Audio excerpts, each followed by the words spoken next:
నమస్తే. Welcome to Telugu రాజ్యం. ఈరోజు మనతో పాటు ఉన్నారు సీనియర్ అనలిస్ట్ అలానే సోషల్ యాక్టివిస్ట్ కృష్ణకుమారి గారు. వారితో మాట్లాడదాం. మేడం నమస్తే. నమస్తే. మేడం విజయ్, సంగీత తిరిగి మళ్ళీ కలవబోతున్నారు అనే వార్తలైతే కొంత తమిళ్ మీడియాలో విస్తృతంగా వినిపిస్తున్నాయి. అంటే ఏం జరుగుతుందంటారు వాళ్ళిద్దరి మధ్య? అంటే వాళ్ళ తల్లి కూడా కొంత సయోధ్య కుదిర్చింది వాళ్ళిద్దరి మధ్య. ఆవిడ కూడా లండన్ నుంచి ఇక్కడ చెన్నైకి వచ్చారని ఒక సమాచారం అయితే అందుతుంది. ఏం జరుగుతుందంటారు? భార్యాభర్తలు అన్న తర్వాత, ఒక ఇల్లు అన్న తర్వాత గొడవలు లేకుండా ఉండవు. ఈ గొడవల్లో మూడో మనిషి ప్రమేయం వల్ల గొడవ వచ్చింది అనుకోండి, అది తల్లిదండ్రుల వల్ల గొడవ కానీ, పిల్లల గురించి కానీ, ఆర్థిక విషయాల గురించి అన్నవి విడాకుల వరకు దారి తీయకపోయినా, కేసుల వరకు దారి తీయకపోయినా, ఒక other man or other women, వేరే పురుషుడి వల్ల కానీ, కుటుంబంలో వేరే స్త్రీ వల్ల కానీ గొడవలు వచ్చినాయి అంటే ఇది కొంచెం జటిలమైన సమస్య అవుతుంది.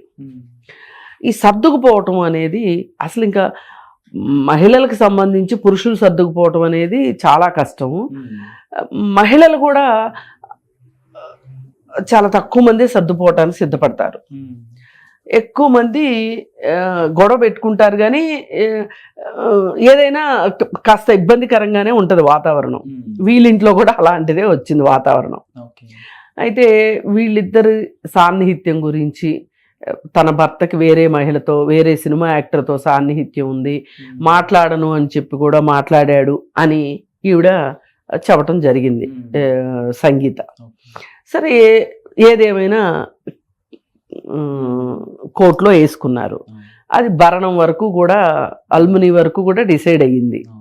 ఆమె చాలా అడిగింది, నేను కొంత ఇస్తాను, పిల్లల బాధ్యత తీసుకుంటాను, నా ఆస్తులు తర్వాత పిల్లలకి ఇచ్చుకుంటాను అనే దీనిలో ఇతను చెప్పాడు. సరే, అది ఆ తర్వాత ఆమె లండన్ వెళ్ళిపోయింది. పిల్లోడు హాస్టల్లో ఉన్నాడు, కూతురుని తీసుకొని లండన్ వెళ్ళింది, అక్కడే ఉంది. ఎలక్షన్లు అయిపోయినాయి, రిజల్ట్ వచ్చింది. ఆమె వస్తుంది, ప్రమాణ స్వీకారానికి కూడా వస్తుంది అన్నంత లెవెల్లో ఆ రోజుల్లో వీడియోలు చేశారు. చేస్తే ఇంత త్వరగా అంటే ఆవిడ క్యారెక్టర్ని కొంత జరిగితే ఇంత అర్జెంటుగా అలాంటివి సంగీత దగ్గర నుంచి ఎక్స్పెక్ట్ చేయటం చాలా రాంగ్. ఎందుకంటే అసలు అలా ఎక్స్పెక్ట్ చేసే మనిషి అయితే గనక అసలు దూరమే అయ్యేది కాదు. ఎందుకంటే ఇవాళ ఈ ఏదైతే సీఎం పోస్ట్ అనుకుంటున్నారో, ఇంతకంటే గొప్ప పోస్టే అతనికి ఉండింది అభిమానుల దృష్టిలో.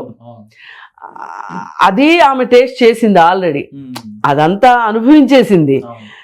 ఇప్పుడు ఇది సీఎం అవగానే వచ్చేసింది అంటే ఇక ఆమె క్యారెక్టర్ని ఏమనుకుంటారు? అందుకని ఆమె చూస్తూ చూస్తూ ఆమె క్యారెక్టర్ని తక్కువ చేసుకునే రకం అయితే కాదు ఆ అమ్మాయి అని చెప్పి మనం అప్పుడు కూడా మాట్లాడటం జరిగింది. సరే, ఎనీవే, ఇప్పుడు మాట్లాడేది ఏంటి అంటే, ఇప్పుడు కోర్టు వాళ్ళు రావాలి వాయిదాకి. అయితే నిన్న ఏం చేశారంటే వాళ్ళు, నిన్న మేము వీడియో కాలింగ్లోనే వస్తాము అని చెప్పారు. చెప్తే కోర్టు దానికి ఒప్పుకోలే, మీరు పర్సనల్గా రావాల్సిందే అంది. సరే, వీళ్ళు 2-3 వాయిదాలకు వీళ్ళు వెళ్ళలేదు అనుకోండి, ఆటోమేటిక్గా కేసు క్లోజ్ అవుతుంది. అయితే ఇలా ఎందుకు ఆమె తనకున్న అవకాశాన్ని వినియోగించుకోలేదు అనేది ఇప్పుడు ప్రశ్న. దీనికి ఒకటే బ్రహ్మాస్త్రం ఏంటి అంటే, పిల్లల్ని వద్దనుకోడు తండ్రి, భార్యనన్నా వద్దనుకుంటాడు కానీ పిల్లల్ని వద్దను. స్త్రీ కూడా అంతే, భర్తనన్నా వద్దనుకుంటుంది కానీ పిల్లల్ని వద్దనుకోదు. అంటే ఎక్కడో రేర్ ఎక్సెప్షన్స్ ఉంటాయి, వాటి గురించి మనం మాట్లాడుకోక్కర్లా. ఈ కేసులో పిల్లల్ని వీళ్ళు దగ్గరకు తీసుకుందామని చూస్తే ప్రమాణ స్వీకారానికి కూడా రాలేదు. చూడండి, పిల్లలు చాలా పట్టుదలగా ఉన్నారు. మా అమ్మ ప్లేస్ని ఇంకొకరితో మేము, మా అమ్మ లేకుండా మీ ఇంట్లో మేము ఉండం అని చెప్పేశారు సింపుల్గా. మా అమ్మ ఉండాల్సిందే అనే పట్టుదలలో పిల్లలు ఉన్నారు. ఇప్పుడు వీళ్ళు పిల్లల తల్లిని వదులుకోవడానికి సిద్ధంగా లేరు. పిల్లలు వస్తే ఓకే, కానీ పిల్లలు ఏమంటున్నారు? మా అమ్మ ఉంటేనే మేము వస్తామంటున్నారు. ఇది చాలా ఇళ్లలో జరుగుతుంది, ఇట్లా ఈ బేరం జరుగుతుంది. వీటినే అంటే అమ్మతోనే అటాచ్ అయ్యి ఉంటారు కదా. ఎస్, ఈ బేరసారాలు ఏవైతే ఉంటాయో అన్ని డబ్బులతోనే జరగవు, బంధాలతో కూడా బేరసారాలు జరుగుతాయి. ఇప్పుడు ఇక్కడ జరిగిన బేరసారం ఏంటి అంటే, మేం కావాలా మీకు, మా అమ్మను కూడా స్వీకరించాలి. మమ్మల్ని మేము ఎలా వస్తాం, మమ్మల్ని ఇల్లు మాకెందుకు. అవసరమైతే వాళ్ళు ఎలా ఉన్నారంటే, సంగీత తను వెల్ సెటిల్డ్ ఫ్యామిలీ నుంచి వచ్చింది. అసలు ఈ అల్మనీ రాకపోయినా ఓకే, కక్ష తీర్చుకోవాలనుకుంటే ఇప్పుడు అతను నాకు అన్యాయం చేశాడు ఒక భర్తగా అంటే దానికి సంబంధించిన నాకు న్యాయం జరగాలి అంటే అతను శిక్ష పడాల్సిందే అనే పరిస్థితిలో ఉంది ఆ రోజు అమ్మాయి. ఇప్పుడు అతను ఒక సినిమా యాక్టర్ స్థాయి నుంచి ఒక ముఖ్యమంత్రి స్థాయికి వెళ్ళాడు. ఇప్పుడు అతను కూడా అనుకోవచ్చు, నేను అతనితో పోటీ పడగలనా, నేను అనుకున్నది సాధించగలనా. పైగా వాళ్ళు ఒక మెట్టు దిగారు కదా, నా పిల్లల్ని కావాలనుకుంటున్నారు కదా, మొత్తాన్ని వదిలేయట్లేదు కదా, మరి నేను కొంచెం అడ్జస్ట్ అవుదాం. అంటే ఇంతకు ముందు పవన్ కళ్యాణ్ గారు అలానే రేణు దేశాయ్ గారి మధ్య కూడా ఇలాంటి ఒక హీటెడ్ వాతావరణం ఉండింది. తర్వాత క్రమేణా అది కొంత కూల్ అవుతా వచ్చింది. వాళ్ళ పిల్లలు కూడా ఇప్పుడు పవన్ కళ్యాణ్ గారి దగ్గర. అసలు ఈ కేసు వేరు ఆ కేసు వేరండి పూర్తిగా. ఈ పవన్ కళ్యాణ్ కేసుకి ఆ కేసుకి చాలా డిస్టెన్స్ ఉంది. కాలం కొంత ఇది వేరు. ఎందుకంటే అతను ఆల్రెడీ పెళ్లి చేసేసుకున్నాడు పవన్ కళ్యాణ్, ఆ భార్యతో పిల్లల్ని కూడా కనేశాడు. కనేసిన తర్వాత ఇంకా నో మోర్ రేణు దేశాయ్. అక్కడ అట్లా కాదు కదా, పెళ్లి కాలేదు కదా, పైగా వాళ్ళ బంధం గురించి వాళ్ళు ఎక్కడ చెప్పట్లేదు కదా. ఇప్పుడు చాలా మంది ఏంటంటే ఓపెన్ గా చెప్తున్నారు. ఇప్పుడు నరేష్ పవిత్ర లోకేష్ ఉన్నారనుకోండి, ఆవిడ మా ఆయన అంటుంది, ఈయన మా ఆవిడ అంటున్నాడు. అక్కడ క్లియర్ కట్ గా తెలుస్తుంది. ఇక్కడ అట్లాంటి స్టోరీ లేదు కదా. మరి స్టోరీ లేనప్పుడు మనం ఎట్లా అలుగుతాము. మరి త్రిషా సంగతి ఏంటి అని అడిగారు నన్ను ఎవరో. నేను చెప్పాను, త్రిషా సంగతి ఏంటి అంటే త్రిషానే అడగండి, త్రిషానే. ఇప్పుడు ఒకటండి, ఎవరికి నచ్చినా నచ్చకపోయినా చట్టం ప్రకారం ఒక భార్య కానీ భర్త కానీ విడాకులు ఇవ్వనంత వరకు వాళ్ళ పార్ట్నర్స్ మీద 100% రైట్స్ ఉంటాయి చట్ట ప్రకారంగా. ఒకసారి విడాకులు అయిన తరువాత వాళ్ళు ఏం చేసుకుంటారు, వీళ్ళు ఏం చేసుకుంటారు, వీళ్ళిద్దరికీ అనవసరం, చుట్టూ చూసే జనాలకు కూడా అనవసరం. ఇప్పుడు ఏంటి, ఇప్పుడు ఇక్కడ ఉన్న యాంబిక్విటీ ఏంటి, త్రిష అంటే విజయ్కి ఇష్టం.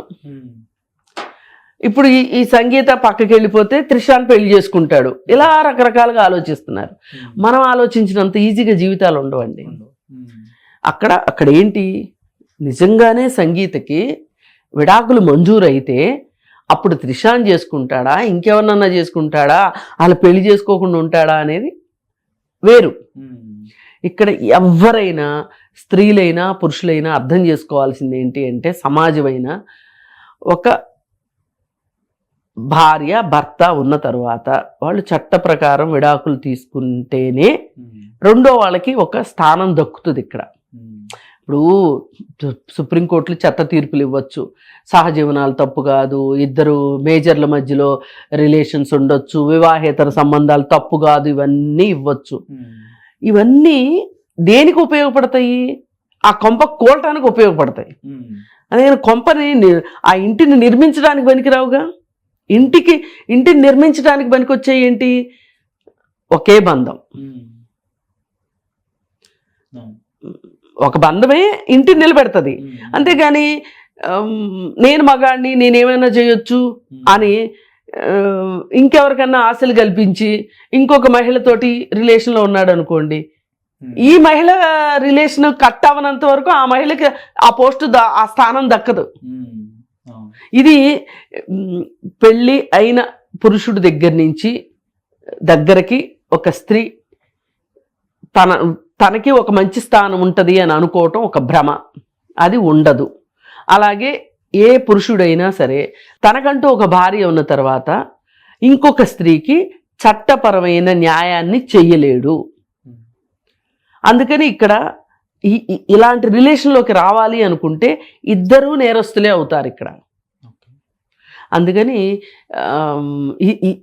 ఈ పాయింట్ చాలా చాలా ఇంపార్టెంట్. అయితే ఈ కేసు విజయ్ కేసు తీసుకుంటే, సంగీత కేసు తీసుకుంటే, మేబీ వెనక్కి రావచ్చు. మనం రావాలనుకుంటామా వద్దనుకుంటామా అనేది వేరే విషయం. నేను చట్టం గురించి మాత్రమే చెప్పగలను.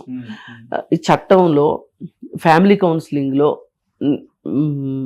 తీసుకోవాల్సిన జాగ్రత్తలు కానీ ఏది భార్యాభర్తలు ఎక్కడ మనము పట్టు సడలించాలి, ఎక్కడ పట్టు పట్టాలి అనే విషయాల్లో కూడా కొంత ప్రాక్టికాలిటీ ఉండాలి, భార్యకైనా భర్తకైనా. అంటే ఇప్పుడు సంగీతని దగ్గర చేర్చుకోవటం ఆయన హుందాతనాన్ని కూడా కొంత పెంచే అవకాశం ఉంటుందా, లేదంటే ఏమండి ఒకటి చెప్తా, ఎవ్వరి హుందాతనాలతోటి ఎవ్వరికి పని లేదండి. అసలు సంగీత దూరం అయింది, ఆమె కోర్టులో కేసు కూడా వేసింది. త్రిషానే ఈయన ఫ్రెండు అని ఘంటాపదంగా చెప్పినప్పటికీ, డంకా బజాయించి చెప్పినప్పటికీ ఓటర్లు ఏమన్నా తిరస్కరించారా? ఏమి లేదు. ఈ ఒక ఓటర్ ఏం కోరుకుంటాడు? స్టూడెంట్స్ అయితే మాకు చదువులకి అవకాశాలు ఉన్నాయా లేదా, పేదలు మాకు వైద్యం అందుతుందా లేదా, మాకు ఉపాధి అందుతుందా లేదా.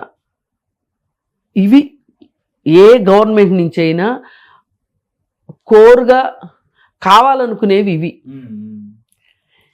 వాళ్ళ వ్యక్తిగత జీవితం వీళ్ళకి ఎందుకండి? అది పట్టించుకోరు. ఎవరన్నా పట్టించుకున్నారు అంటే అది వాళ్ళ ఇష్టం. నేను పట్టించుకోవద్దని కూడా నేను అనట్లే, పట్టించుకోవద్దని కూడా అనట్లే. ఏది ఏమైనప్పటికీ ఒక ప్రపంచంలోకి వచ్చిన వ్యక్తులు ఎవరైనా సరే చట్టానికి బద్దులై ఉండాలి. అలాగే ఈ రాజకీయాల్లో కానీ సినిమాల్లో కానీ పబ్లిక్లోకి వచ్చిన మనుషులు ఉంటారు చూసారా, ఎవరికి సంబంధించిన విషయం కాకపోయినప్పటికీ కూడా సమాజం మీద ఒక కనిపించని ఒక ప్రభావం అయితే ఉంటుంది. ఏంటి అంటే ఒక 10 మందిలో ఈ మనిషి ఒక సీఎం అన్నప్పుడు ఒక ఆదర్శప్రాయంగా ఉండాల్సిన అవసరం అయితే ఖచ్చితంగా ఉంటుంది.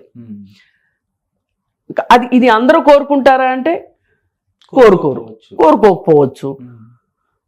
అందుకని ఏది ఏమైనా అసలు ప్రపంచం కోసం కాదండి, నీ ఇల్లు నీకు ప్రశాంతంగా ఉండాలి అంటే ఏం చెయ్యాలి అనేది నీ చేతుల్లోనే ఉంటుంది, భార్యాభర్తల చేతుల్లోనే ఉంటుంది.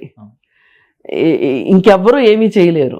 మీరు సమస్యలు వచ్చినా పరిష్కారం చేసుకోవటానికి నేను మగాడిని అనే అనుకున్నా, అబ్బో నేను చాలా త్యాగం చేసేస్తున్నాను అని ఏ భార్య అనుకున్నా అక్కడ ఈక్వేషన్ కుదరదు.